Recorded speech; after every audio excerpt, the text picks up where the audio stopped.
Peace and blessings, everyone. How are you doing? I hope all is well. I want to come on here and I want to talk about um how to be able to predict what your some of the traits that your partner could have based off your own natal chart and based off your own experiences as well. Because see, what happened is that you would have to take into account, because how you could be able to predict that, because you would have to take into account the type of themes that you attracted with the type of people in the past, especially people who are, especially in your romantic life, the type of themes that you attracted that were, mirror back to you about you as a person in a sense, but the type of things that you attracted in a partner, what came with them, and also the aspects of your chart that would even reflect that or that would indicate that.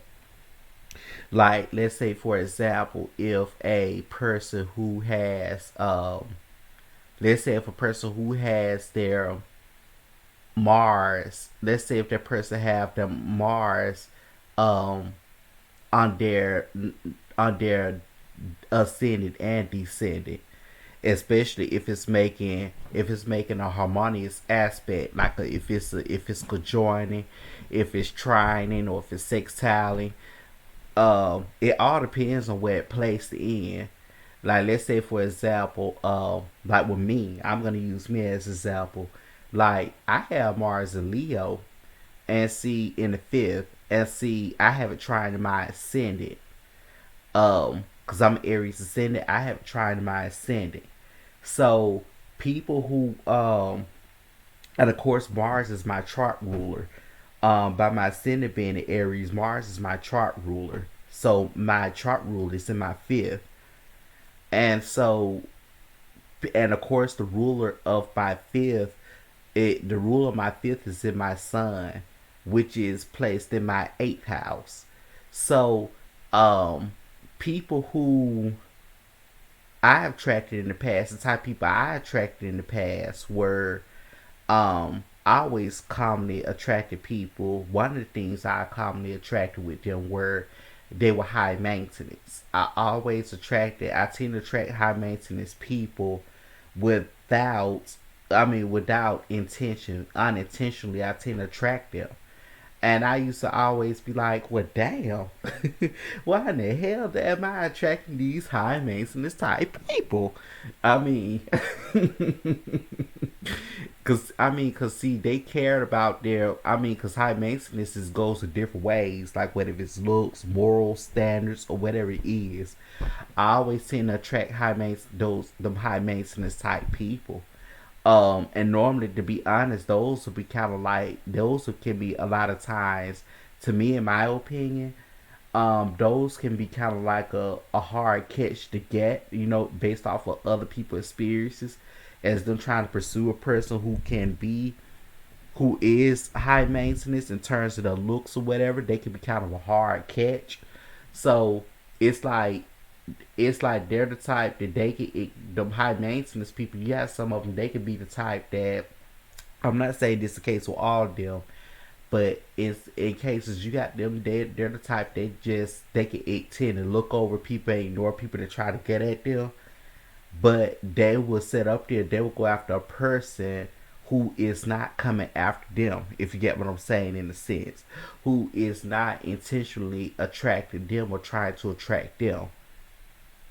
If you and they can and that person is mysterious, that person can tend to be mysterious, or whatever the case is, or that person can tend to have morals and standards, or they can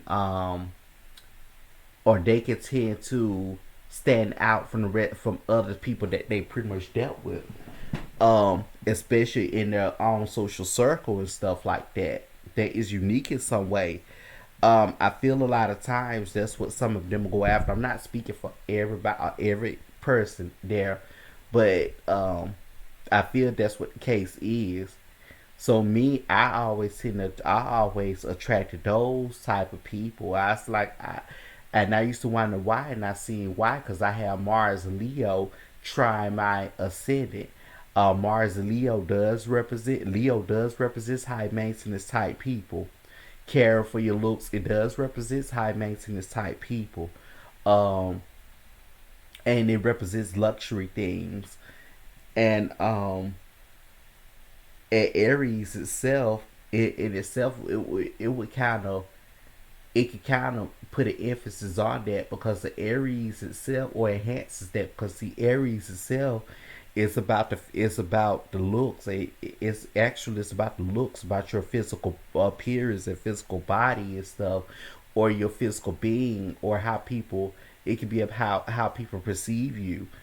Um, so with that being said, I always tend to attract those people who were well kept, well dressed, well kept, um, well groomed, and things of that nature. And they always love like luxury things. Even they have the ducks in a row in terms of even knowledge. Not only as themselves as a person, not only having morals and values and standards, but they have the ducks in a row in terms of material things. And sometimes it's not the case all the time, but a lot of times they could be adjusted. They could be attracted to like luxury things. It's more so like they may not have more so of that. You know, I don't want to say a poverty mindset. They more so have like a. I would not say that. It's another term I want to think of. Like they don't think low. I don't want to say think low. I don't want to say that like they're not humble in a sense. Where in the case of them probably isn't humble, but I'm saying even if they're humble, I would not say like they're not thinking low in a sense. They're not. Um, it's like I say they could potentially have. I'm guessing they can have raised expectations, if I could say that. They can have raised expectations, or um, they can think highly of themselves, or having raised expectations, um, or they could tend to manifest based off of their desires. I it cause see, like I said, high maintenance, that's a broad term, because see, it's many different types of high maintenances is many different ways you can define it. So it's not by looks, it's by standards and morals and stuff. It's many different ways you can define high maintenance. So to me, it's very broad. It is very broad. So, but either way it go, I tend to attract high maintenance type people. It's not just even based off of looks, even morals and standards, but I tend to attract them unintentionally. And that's because of that. That's because of that aspect. I have Mars trying my ascendant, and then Mars that is sextile my descendant. That is pretty much the reason why, because Mars is not because your ascendant is based off of how people perceive you and what you would have to embrace. Especially especially based off of the descendant, meaning that what you project out and what people mirror back to you, especially that's within your own subconscious. See, that even plays a role too, especially in terms of spiritual work. You doing shadow work and spiritual work on yourself, and you evolving. Because see, you have certain experiences that come, okay, like where as a person, they could be controlling, they could be whatever the case is, and or I wouldn't say be controlling, but they could or they could seem as that, and you may think they're that, or just by every person that you encounter in some way, that could be that. But you have to think about it. You have to look back at the aspects of your chart. Not only that, but you have to look back at what is that or are those experiences teaching about you? Why you keep attracting the exact same theme, if you get what I'm saying in this sense? Because it's something within your own subconscious them aspects, some challenging aspects is even mirroring that back. It's something innately within you. It's something within your own subconscious that you would need to, in terms of evolving, that you would need to embrace about yourself. You would need to acknowledge, embrace, and incorporate within yourself and about yourself. So that's what, in order for you to be better equipped for situations and people and those type of people like that in the future as time goes along, and other or similar spirits start to come.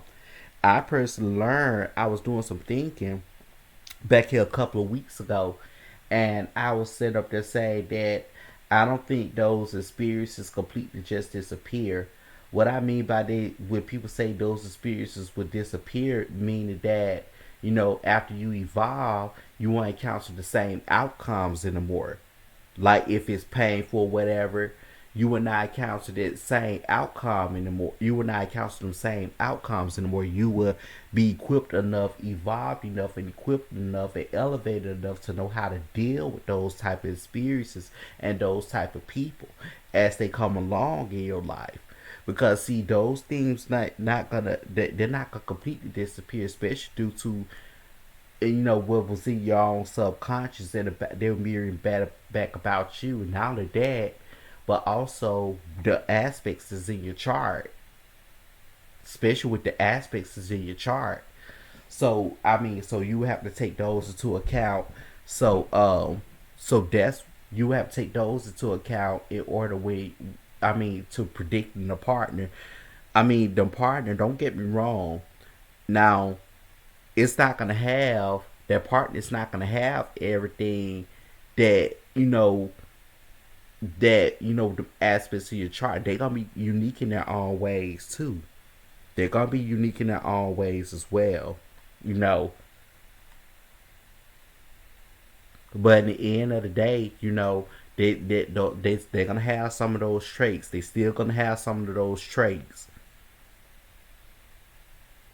They still gonna have that undertone to it. They still karmically. They still gonna have those traits if you really look at it. Because and you can already predict some of the traits that your partner gonna have based off of that. Like me, I already can pretty much see whatever partner I end up getting someday. Um, that's compatible for me. Where that I end up encountering and end up wanting to start an adventure with. I can already see whether not only this is not only just a romantic partner, but even a friendship or whatever. I can already see in some way, shape, form that they're gonna be high maintenance. I can already see it, especially with the romantic partner or a business partner. But definitely with a romantic partner, I can already see that they're gonna be high maintenance. I can already see that.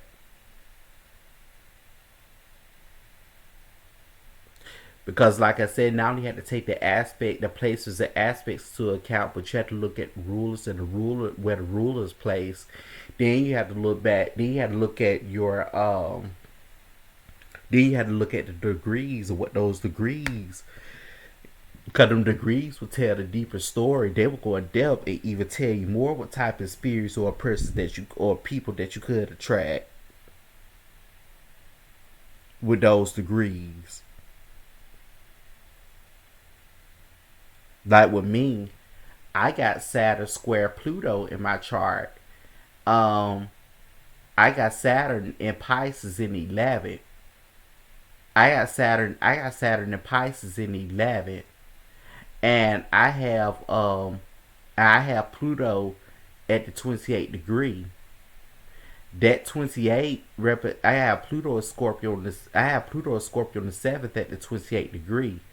That 28 degree can represent by its square that, because see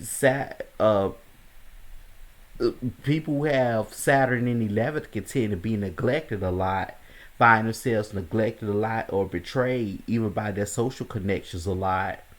And then they can turn around and tend to isolate themselves.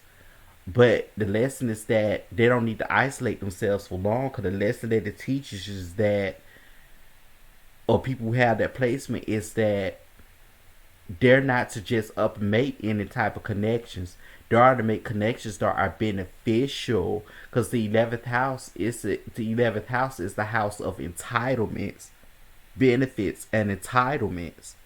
So they are to make connections that would be beneficial, not just up and making connections just for to be making them, like beneficial in terms of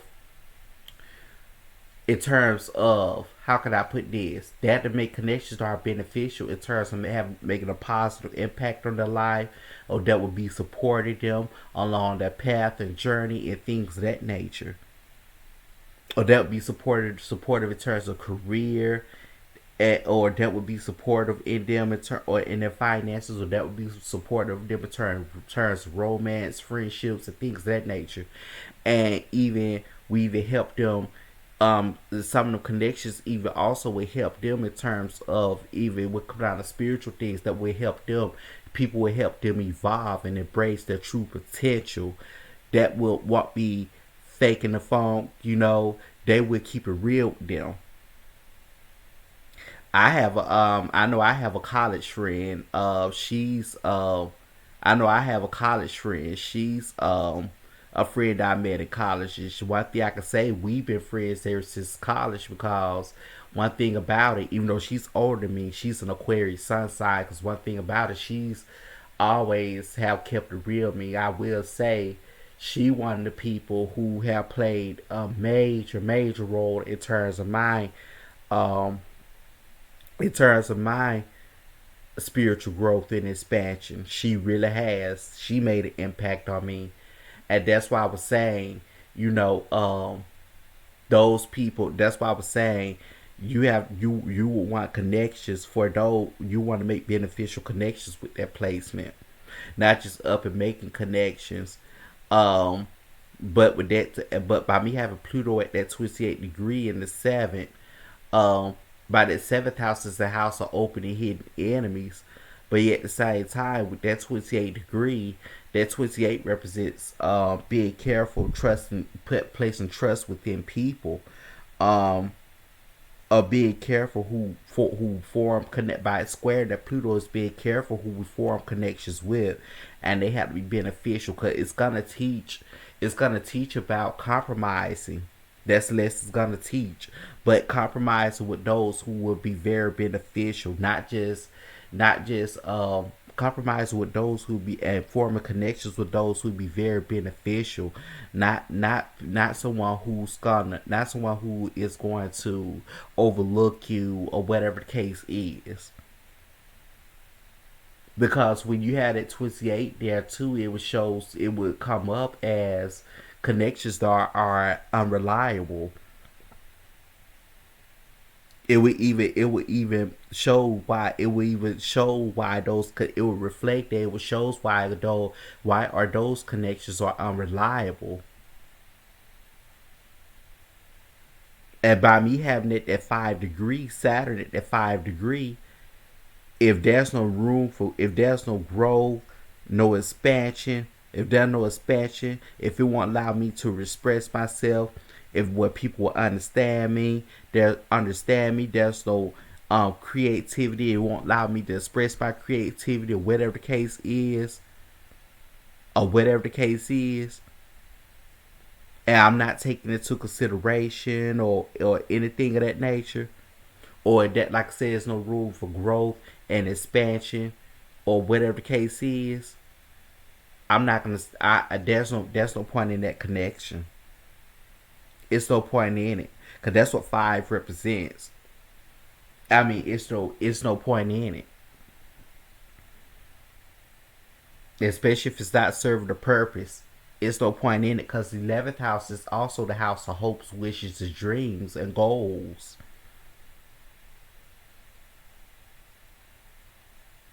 And I am to make connections with people who will be beneficial that will be beneficial, who will help me achieve those things, and I can help achieve those things, but also we both benefit from each other in the end of the day, and we gain something strongly from the experience. We gain strongly from the experience, and it impacts us. Because other than that, if we just connect with people just for be connecting with people, because it also teaches us about the company that we keep. Because the company that you keep can and will lead to your greatest downfall. That's what that 28 degree reflect back to my chart. So that's why I was saying those degrees play a major role. They plays a major role. So but that's why I was talking about. But like I said, some of those placements, like let me give another example. Let's say even if you have Mars, let's say even if a person have Mars or Venus on their ascendant and descendant, that well, what about if it's squaring Pluto or if it's squaring that moon? Well, that person could be, it depends on where it's placed, that person could be abusive, or that person could they could be sexually fluid in terms of their sexual orientation may be different as they, their sexual desires may be may differ from um versus what they verify as. I mean, what they, I would say verify, but what they clarify as or classify as. Let's put it like that. Identify as. I'm trying to make sure I use the correct terms here. Which, if you're not looking for that, that could be I guess that could be a hang up, another hang up. So that's what I'm saying. Is ways you could, is things that you could predict about a person. Let's say, like for example, somebody have Gemini in the second. That person can be a player. Gemini in the second house could represent a player. People are always on the reputation of thinking, people giving Leos and Cancers the reputation of, people give Leos the reputation of being a player, but really, when you look at it too, it depends on where it's placed. That the Gemini in this second house can represent a player. People who like to indulge in things regarding pleasure or pleasurable activities like sex or anything of that nature, just for the sake of being indulgent in it, or they can indulge in it. It's the pay to play. It's the pay to play placement. Really, they can be indulging in that in terms of some type of, or some benefits, or some type of receive some type of big benefit in return, or whatever the case is. You know, so that's what I'm saying. You would have to, cause see, you could actually see not only both the positive within your partner, but you could see the negative. You could tend to see the kind of see the negative in that person too. It all depends on the aspects. The aspects I personally, now the aspects I would look at too, they consider as a red flag and dating aspects. Um, I will say, you know, when you look at it, I say based off of them Chiron aspects and stuff like that, that could be another red flag.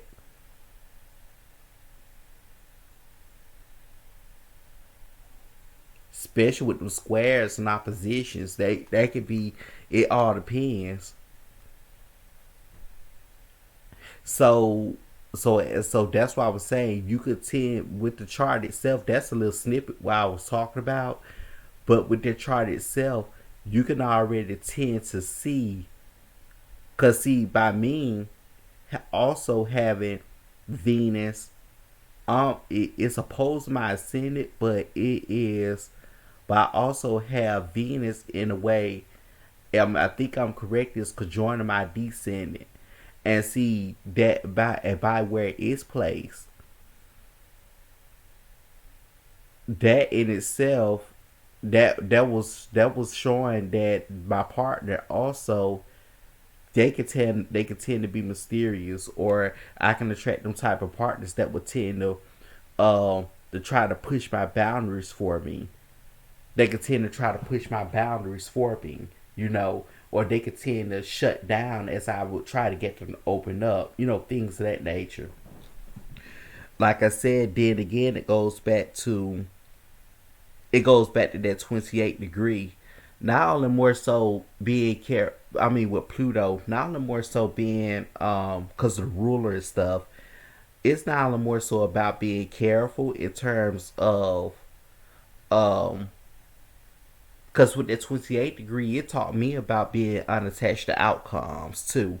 That's another thing that it taught me about being unattached to outcomes, meaning not worry about okay if something gonna be long term, this and that, trying to maintain control of a situation. It taught me more so about being unattached to outcomes. Cause see, by me attracting them type of partners, they can tend to change pretty quickly. You know, if you get what I'm saying in the sense, they can tend to take unexpected, and they can tend to take actions um abruptly. So that's another way how with that, what I'm saying, how they can show up. So that's what I'm saying. I'm gonna leave it right there. But that's what I want to come on here and talk about, cause I got some things to do. But that's what I want to come on here and talk about, because those are the ways there that I want to provide some examples, and those are some ways there in itself. Um, those are some ways of how you can predict what type of partner that you will have, or what type of people that you will encounter, you know, and how you would and how and what those themes and experiences in the past, what are some of those themes that they would have, and you know, what type of things and experiences that you encountered in the past, and how has it equipped you? What have what have it pinpointed out about you? How has it equipped? How has it helped you evolve? How has it equipped you? If you get what I'm saying in that sense, how has it equipped you for any upcoming experiences like that, or whatever the case is, or for you to outgrow those experiences in terms of evolving at a spiritual level, whereas you'll be equipped for those type of experiences and people, better equipped for those to deal with those type of experiences and people. But that's what I want to come on here and talk about. Until next time, peace and blessings, everyone.